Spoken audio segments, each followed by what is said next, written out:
Bonjour à toutes et bonjour à tous, bienvenue sur la chaîne Découvrir, Investir et S'enrichir. Vous êtes sur la playlist Bourse, faut-il investir sur? Donc aujourd'hui nous voyons la société La Compagnie des Alpes. Donc la Compagnie des Alpes a été créée en 1989. La Compagnie des Alpes s'est imposée comme un leader incontesté de l'industrie des loisirs. Le groupe présent sur 22 sites, dont 10 grands domaines skiables des Alpes et 12 parcs de loisirs, dont le parc Astérix, le Futuroscope, Walibi et d'autres. En outre, la Compagnie des Alpes détient une participation dans 4 domaines skiables, dont Chamonix. Et en 2021-2022, le groupe a accueilli plus de 22 millions de visiteurs. Le chiffre d'affaires par activité se vend-il par l'exploitation de parcs de loisirs à 48,9%, l'exploitation de domaines skiables à 47,5%. Au niveau du nombre d'employés, ils sont 6469 dans la société, et donc nous sommes dans la consommation cyclique. On va continuer, on va regarder un petit peu.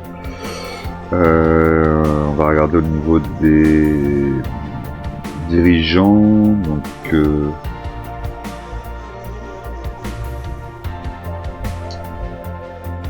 au niveau des dirigeants, on a donc le gouvernement français. Gouvernement of France, ouais, c'est ça, c'est le gouvernement français. Ah ouais, je savais pas que le gouvernement français était actionnaire à 40,43%, ça commence à compter. Par contre, on a Blaze Family, donc ça doit être les patrons actuels. Oui, on voit ici Jean-François Blas, moi je sais pas si c'est plutôt Blas à mon avis. Oui, donc ils ont toujours une participation dedans, donc ça c'est toujours intéressant de savoir que la famille est toujours à la manette. On a le Crédit Agricole, Banque Populaire. Bon, après les autres je connais pas forcément. Ok, donc ça c'est bon là-dessus. Au niveau des analystes, donc on est à l'achat. Il y a 6 analystes qui sont à l'achat au cours actuel. Au niveau de la notation pour la Compagnie des Alpes, donc on est sur 4 étoiles, ce qui est pas si mal que ça, avec une lettre B-. On voit ici, visiblement, on est bien positionné sur la valorisation, la visibilité. Après le reste, c'est peut-être un petit peu moins bon.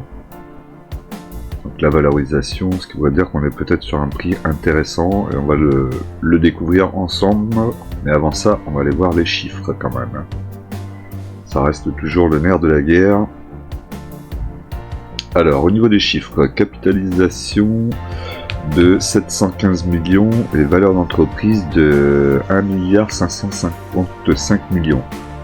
On a une différence assez importante. Le PER est de 8,59 fois les bénéfices. Le rendement est de 7%. Sachez qu'il y avait un rendement plutôt intéressant sur cette société. Au niveau des versements de dividendes, on voit le tableau juste à côté. On a été rarement au-dessus des 50%. J'ai l'impression. Ça a l'air plutôt correct à ce niveau-là. Donc là, on revoit l'évolution du compte de résultat.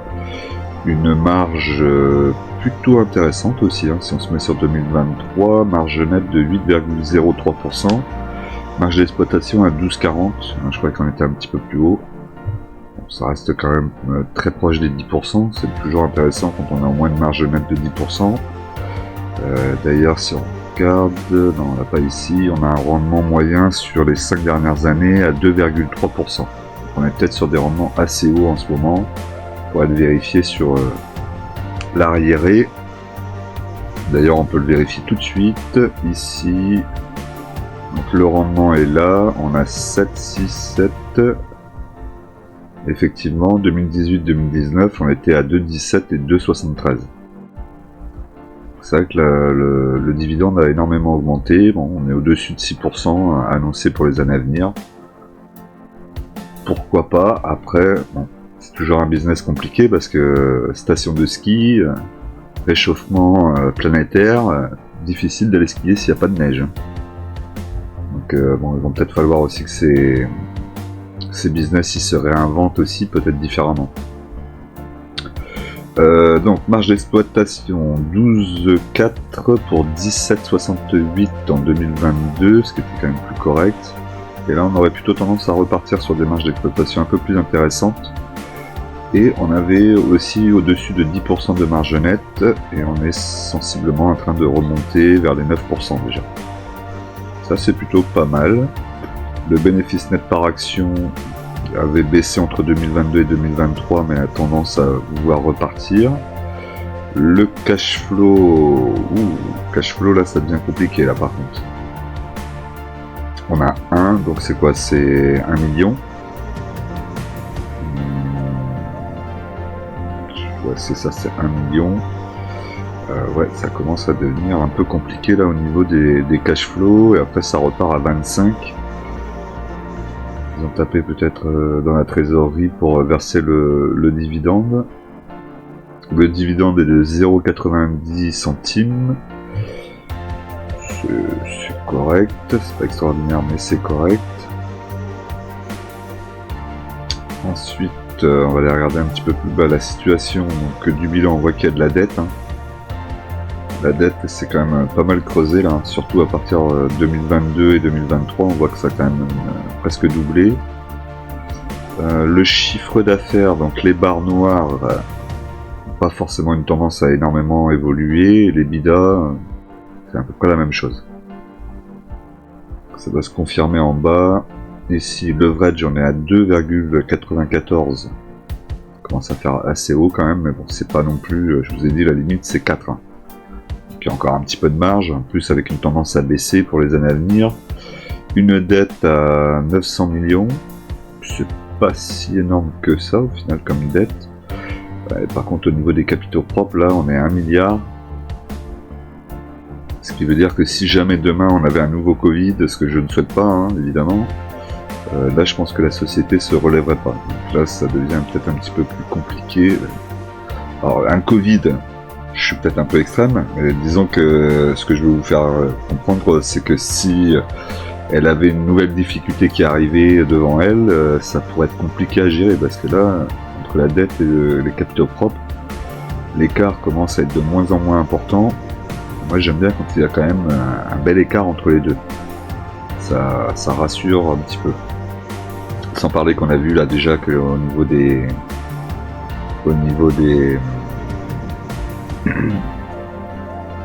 Pardon, j'ai perdu le mot. Au niveau du free cash flow, on n'est pas top non plus. Ça peut être un petit peu inquiétant à surveiller quand même. D'ailleurs je l'ai ici, je sais pas pourquoi je suis remonté. Ensuite le ROE est à 9,31%. Donc, pas d'avantage compétitif. Les capitaux propres, non même c'est 8,63% pardon pour 2023 et 9,31 pour 2024. Les capitaux propres, donc je vous ai dit 1 milliard pour 900 millions, on est très proche quand même. Bon, après ça a l'air de vouloir se recreuser un petit peu pour les années à venir, mais ça reste que des projections, hein. Il n'y a rien de fait encore à l'heure actuelle. Le CAPEX c'est quand même assez important. 22% de leur chiffre d'affaires est investi. Ouais, ils ont toujours eu une habitude d'investir énormément, donc ça va être un business, il faut pas trop s'endormir j'imagine, ne serait-ce que déjà pour les loisirs, il y a sans doute énormément à faire. Dans les parcs d'attractions, renouveler les attractions, les parcs, les agrandir, les modifier, et puis dans tout ce qui est station de ski, j'imagine aussi au niveau de tout ce qui est mécanique.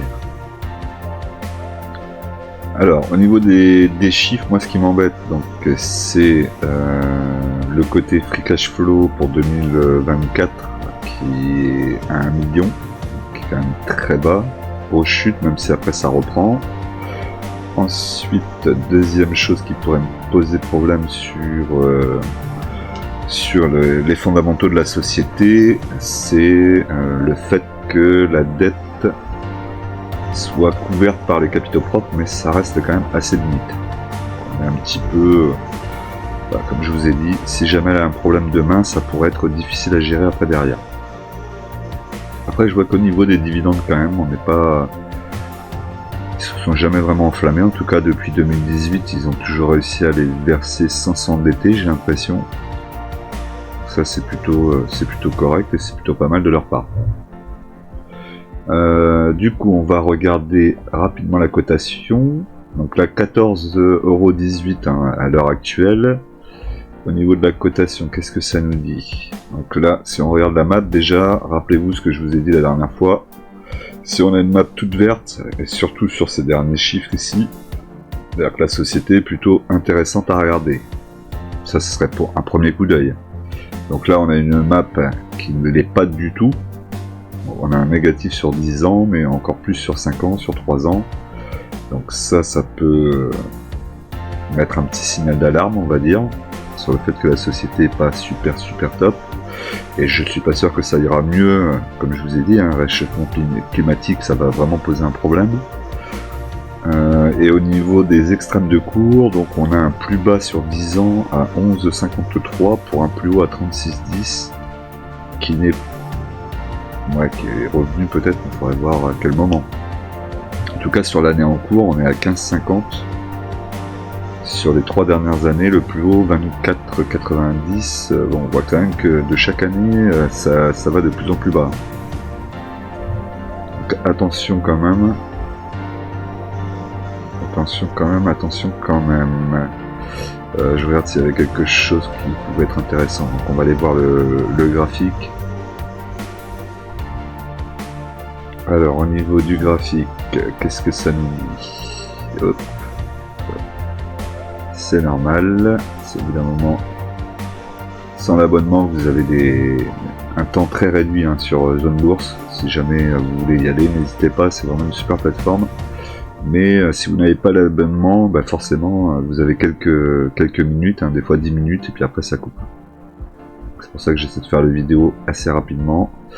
Donc là, on est sur un graphique journalier, vous voyez ici, on a touché ici la tendance. Est-ce que ça pourrait casser la tendance pour aller chercher plus haut? Je ne sais pas, puisque là on est redescendu. On va sans doute plutôt revenir tester ici la moyenne mobile 20 périodes. Ça me semblerait un petit peu plus logique, je pense. Et on a une moyenne mobile 50 périodes aussi qui est là à 13,72 €. Elle est quand même bien orientée, en tout cas elle est en train de bien se réorienter. Hein, vous voyez, la moyenne mobile 20 périodes est bien en premier, ensuite on a moyenne mobile 50 périodes et moyenne mobile 100 périodes un petit peu plus bas. Donc c'est plutôt correct. D'ailleurs on voit hein, qu'on est au niveau de la moyenne mobile 100 périodes sur le prix annoncé au plus bas récemment. Ok, on va regarder sur long terme parce que le court terme c'est pas forcément ce qui m'intéresse. Donc là on la voit depuis 2016. En tout cas déjà on peut se dire que depuis janvier 2018 elle ne fait que baisser et les plus hauts sont toujours de plus en plus bas.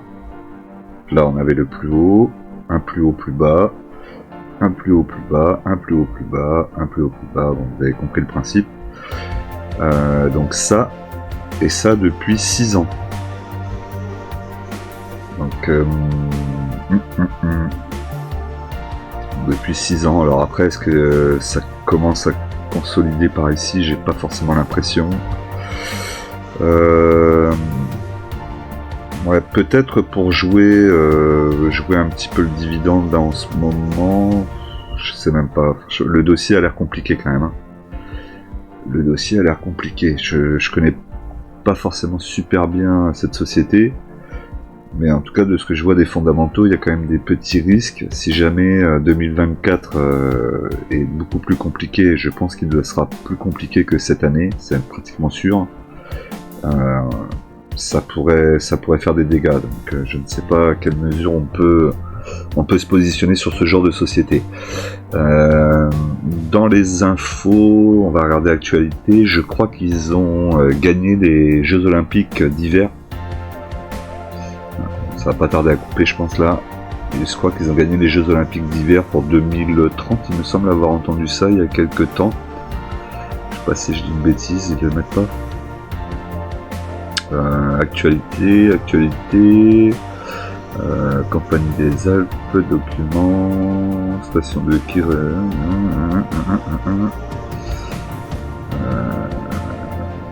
Peuvent pas me mettre quelque chose qui concerne la Compagnie des Alpes. Ouais, il y en a, mais sélection, voilà, c'est ça. Compagnie des Alpes françaises sélectionnée pour les Jeux Olympiques d'hiver 2030. 2020, on a déjà passé. 2030. Autant vous dire que là, on va peut-être bien se marrer parce que 2030, c'est dans 7 ans. J'espère qu'il restera encore un peu de neige pour pouvoir faire quelque chose. Donc c'est pour ça que je vois pas vraiment d'avenir sur ce dossier, du fait qu'elle a quand même presque 50% de son business, hein, je vous le rappelle, hein, sur la partie ski. Et donc ça me paraît beaucoup, vraiment beaucoup. Si elle avait moins, je dirais pourquoi pas, parce qu'il y a la partie parc de loisirs, hein, vous voyez, 48,9% et 47,5% pour les domaines skiables. Mais le problème du domaine skiable, c'est que on sait que l'avenir, de toute façon, il n'est pas favorable. Malheureusement, il n'est pas favorable. Donc, est-ce que ça vaut le coup d'investir sur une société comme ça? Là, seul vous pouvez juger. Moi, je dirais qu'elle est tendancieuse, avec en plus un dividende qui est assez élevé, donc quand même petite méfiance. Hein. D'ailleurs, ce que j'ai fait, j'ai regardé, je reviens vite fait dessus, on va juste regarder un petit truc, savoir si les dividendes ont été coupés par le passé ou pas. Bon, bah je le verrai pas. Une fois que vous avez cette partie-là qui apparaît, en général, c'est que vous êtes coupé. Et ben du coup, ça sera pour vous l'occasion de faire aussi vos propres recherches. Regardez au niveau des dividendes, hein, si on a déjà eu plusieurs coupures par le passé, s'il y en a eu plusieurs ou au moins une ou deux sur les 5 années qui sont venues là, les 5 dernières années, ou les même remontées à 10 dernières années. Bon, ça enlève encore un attrait supplémentaire à cette valeur. Donc pour le moment, sur cette valeur, je dirais que je suis plutôt mitigé. Intéressant pour le dividende, mais les fondamentaux me semblent un petit peu bancals. N'hésitez pas à me dire ce que vous en pensez, hein, et me mettre des petits commentaires, vous abonner, liker comme d'habitude. Et nous, on se retrouve tout de suite dans une nouvelle vidéo.